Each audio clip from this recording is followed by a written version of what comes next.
Hey, running a little late today. We've had so much going on. It's just been insane.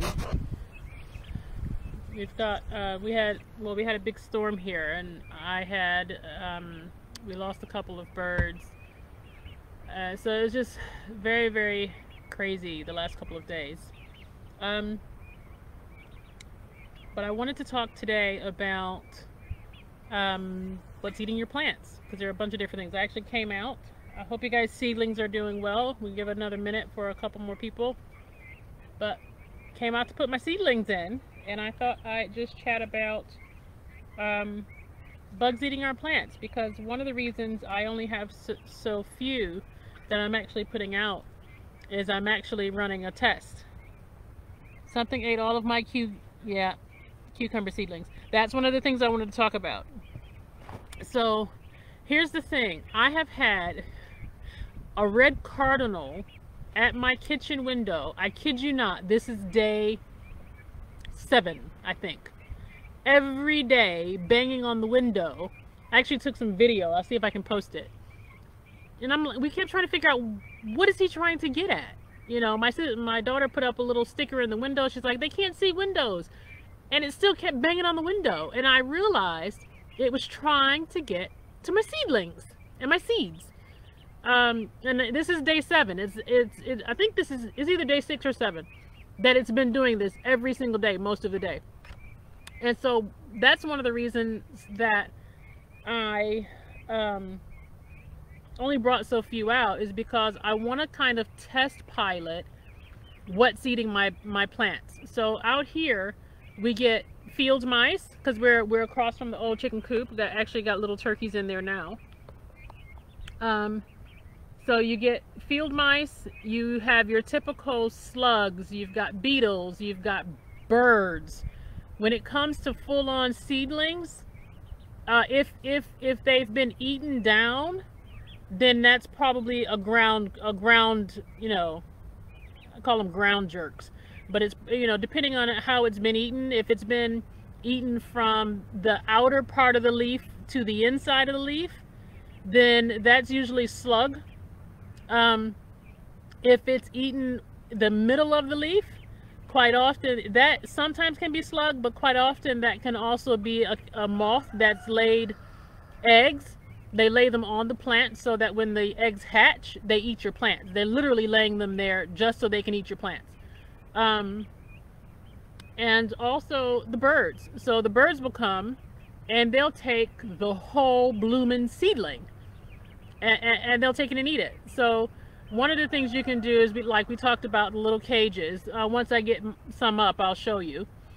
I've got one, but I have to repair it. So once I get that repaired, and I'm going to make big ones this time for the whole of my bed. And I'll show you. Maybe I'll show you how I've done it. I'll see if I can't do a video. I won't be able to do that live, but I'll see if I can't do a video and post it.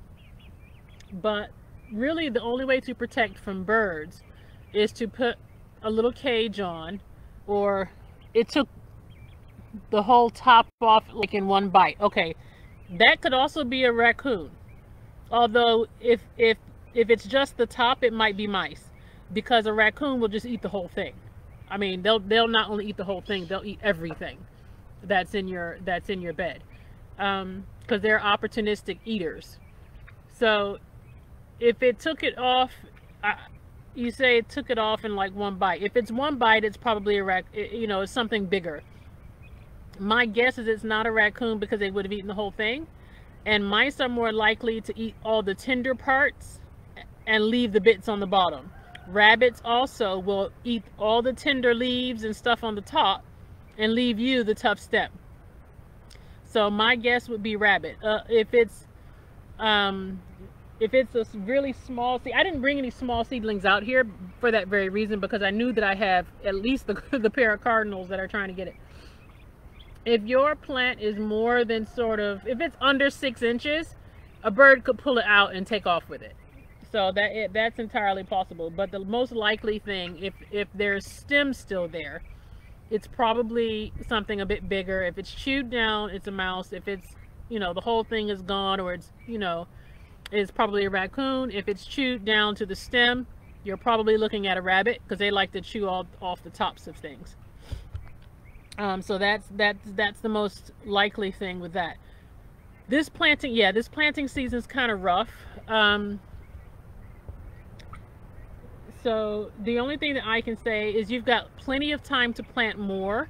I would maybe let them get a bit bigger in the house. I'm just trying to see if I actually brought cukes out. Those are actually beans, pumpkin. I didn't bring any cucumbers out because my cucumbers are still, they're not small, but they're small enough where I'm worried something will just take them without my cages on. So I would probably try to let them get a bit bigger. This is actually a Trail of Tears Cherokee bean. There's about 3 plants in there. I would let them get to this size. This is going to be too big for most little birds to carry off. The other thing you can do is you can take some little 1x2s or 2x2 pieces of wood, one in each corner, depending on how big your bed is, one in each corner, and either drape you a net over the plants you're worried about, or you can also do fishing line. Fishing line also will help to keep the birds out. It's not foolproof because little ones can still get in, and unfortunately when you use the netting you can't actually trap them and they get stuck and die. So a lot of people say, oh well, I'd rather have my plants eaten than to have to go out and get a poor bird out of the net. So that's a totally a personal preference. I'm probably going to put a net over the whole of this big structure here because I'm just planting too much to want to take the risk of something eating all of my plants. I already have to deal with field mice getting in because this is actually a chicken wire. So I probably will opt for a net. We have birds of prey. And it might sound horrible, but in some ways you kind of just let nature take its course. But if you are really kind of, you know, you want to make sure the birds are not trapped, I would drape. You can do low netting where it's easy for them to get out of, but that's really the only way to stop birds, is to cage them off of it. It really is the only way. If it's something else, there's something I'm using that I've been using for years called Repels-All. It's supposed to keep most things away from your plants. I put it on the outside of the perimeter. It worked for me very well in Michigan. I'm not sure it's terribly effective against the field mice here. I just put some down, so I'm going to put my seedlings in and we will see how effective it actually is. So like I said, it worked in Michigan. Whether it's going to work against field mice that are used to smelling all sorts of different things and may or may not be bothered by it, I don't know. So we will see. The other thing, like I said, is I've got onions planted around the outside border. What kind of net am I using? I actually have it here in front of me. I'm trying one called Bird X. This is a new one for me. Let me rephrase that. I bought it a few years ago. Actually, this one I bought last year. I don't know if you see that. It's by Gardenier. I bought it at, I think I bought it at Gardener's. I don't know, but it shouldn't be too hard to find. Gardenier, Gardeneer, and it's called Bird X. This is a 28 by 28, so I'll probably use 2 of these for this structure. And they have them in different sizes. I have not tried this yet, so disclaimer: I have not tried this yet. I don't see why it wouldn't work. This is the netting. It looks almost identical to this. This is what I use to keep the birds off my blueberries in Michigan, and it works. As long as you cover it, you know, properly. If you leave branches sticking out, those branches are going to get stripped, which is what happened to me. But it works. This works. I'm assuming that is the exact same as this, and there's no reason it shouldn't work. But I just let you know I haven't tried it yet. So that is what I'm using to go across. My biggest delay is that because of the size of the structure, I have to get help putting it up. And that, you know, that's always a little tricky when everyone's busy. But yeah, that's the only thing I can say to try for birds. Wow, I think that question covered a lot of what I was going to cover, which was how do you tell which animals. Yeah, raccoons are opportunistic. They come in once they discover there's food there. They eat everything. Corn draws them in particular. Mice are, from what I can tell and what I've read, are very attracted by strawberries. But my issue with them is not my strawberries, because I haven't got any yet. My issue is that they come in and eat all of my lettuce. My greens before they get big. I mean, they left me some so far. Hopefully, you know, they'll keep. But what I did is I moved them to the opposite side of the structure, away from where I think they're actually coming from. So one of the things that we have to do is go back. Apollo, that's not your coop anymore, dude. You trying to woo the ladies? Trying to give them some grass? Those are all boys, hate to tell you. He's got his face picked. But yeah, so we've got to, one of the things we've got to do is secure this structure and try to make sure that there's no mice, you know, underneath, you know, bedding down underneath, which is what we suspect. And, you know, that gives them refuge here. What you want is them out in the open for birds of prey. As horrible as that might sound, I guess, but, you know, all things work together in nature to kind of, you know, bulletproof. We actually do more damage. You know, people say, I don't like snakes. Like, I cannot stand snakes. I don't do snakes. I've learned to live with the fact that they're here because they eat mice. That's the reality. But, you know, the hawks attack my chickens, but they also eat mice and rodents and voles and moles and, you know, all of the things that do serious damage to the plants. So it's kind of a cycle we have to learn to adjust and live with. I'm trying to think if there's anything else.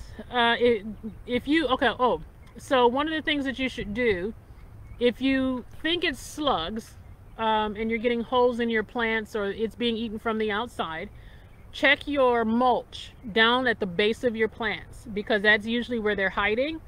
And if you have, if it's in pots, turn your pot over and look at the bottom. They're usually hiding right in the rim of the bottom of the plant.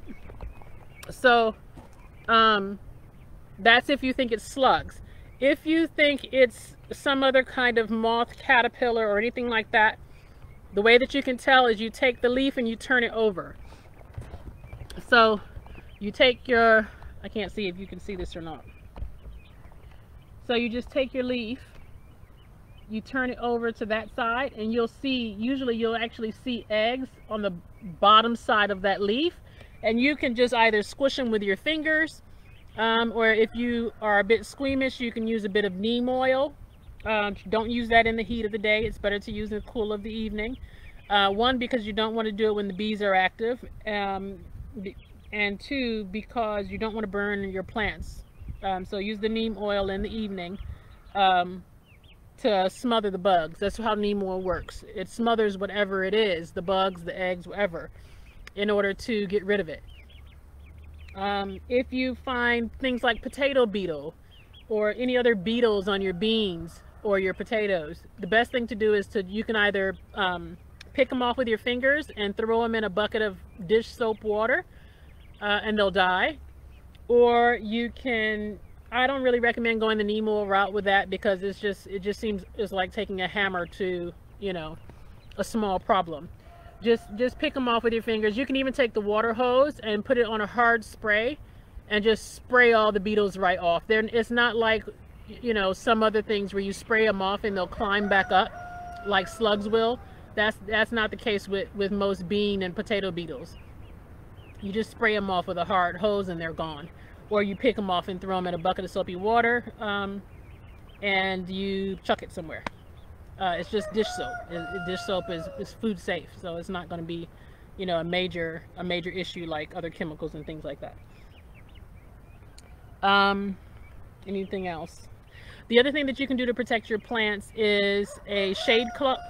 We talked about shade cloth, so just a light felt is what shade cloth usually is made of, kind of thing, and lay it over your plants during the heat of the day when the moths are very busy.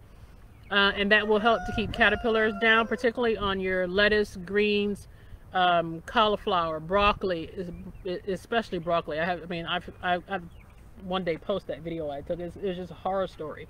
My broccoli was just filled with the green caterpillar worms. It was really horrible. I had to throw all of it away. I had cabbage that was rotten from the eggs of moths. So a shade cloth does absolute wonders to keep your keep the moths out of your veggies, because it can get pretty bad if you don't take care of it straight away. You know, and just go out, make sure you go out at least once a day and just eyeball your plants. You know, you don't have to, even if you're not weeding, just go out, eyeball your plants, look for, you know, spot damage.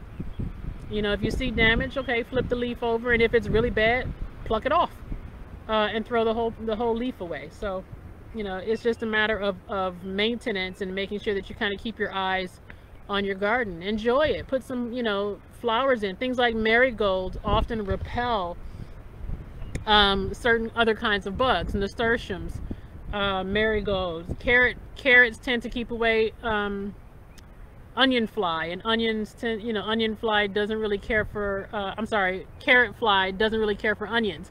So there's different things that kind of help one another. If you get tomato hornworm, you will never forget it, because they're huge worms, and they have they're huge caterpillars, and they've got like a horn on the end, literally. I mean, you'll know a hornworm when you see it. But look up some of your companion planting. Mother Earth News has fantastic information on that sort of thing. And also the flowers give you a really nice, it's just nice to look at. Everything is not about production. So you get, you know, some nice flowers in that will also attract the good bugs, the pollinators. You want to attract things. Nobody likes wasps, but the truth is parasitic wasps are a good thing in your garden, because they literally, it's again, it's a bit harsh way to go, but they lay their eggs in the bodies of caterpillars, and they hatch and they eat the caterpillar on the inside out. And while that's horrible, it lowers the amount of worm damage that the caterpillars can do, because they stop eating. And so, you know, those kinds of bugs, ladybugs, are fantastic in your garden. I mean, with the aphids, keep aphids down and all of that sort of stuff. Caterpillars, ladybugs, what are they called? Praying mantis are fantastic in your garden. Parasitic wasps, what else? Lacewings are fantastic in your garden. And you can actually buy lacewings, praying mantis, and ladybugs online and just put them in your garden. And all of them will help to keep up the good bugs and help to bring in the pollinators if you're putting flowers in. And they will all help to keep the damaging bugs out of your garden, or certainly to reduce the amount that you have. So if you're combining all of these different methods, your problems that you should have should go down very, very quickly in your garden.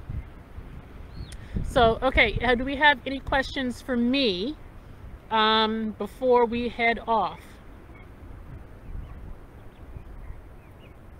Okay, while I'm going to wait for about 2 minutes. And while we wait, I just wanted to tell you, we're going to go to twice a week. The questions have slowed up. But also I've got close to 200 animals now that I'm looking after, with our seasonal birds, as well as our homestead animals. So 2 of our ewes are pregnant. They're both pregnant with at least twins each. We've got all sorts of baby birds being taken care of and hatched, and it's just a lot going on. Lots of ducks and turkeys and a lot to do. So I'm gonna have to keep it down to, we're gonna move to 2 days a week. We will probably do Tuesdays and Thursdays, I think, to space it out a bit evenly. Tuesdays and Thursdays at 4 is the most likely thing, but I will of course post ahead of time. Okay, if there are no questions, please do email me or inbox me if you have any questions, and I'd be happy to answer them, even if we're not, you know, doing Q&A. It's just a seriously busy time of the year, so it's kind of hard for me to get on here 3 times a week. But I'm happy to answer questions if you guys have questions. Okay, so keep gardening. Don't forget to live life full out, and I'll see you next time.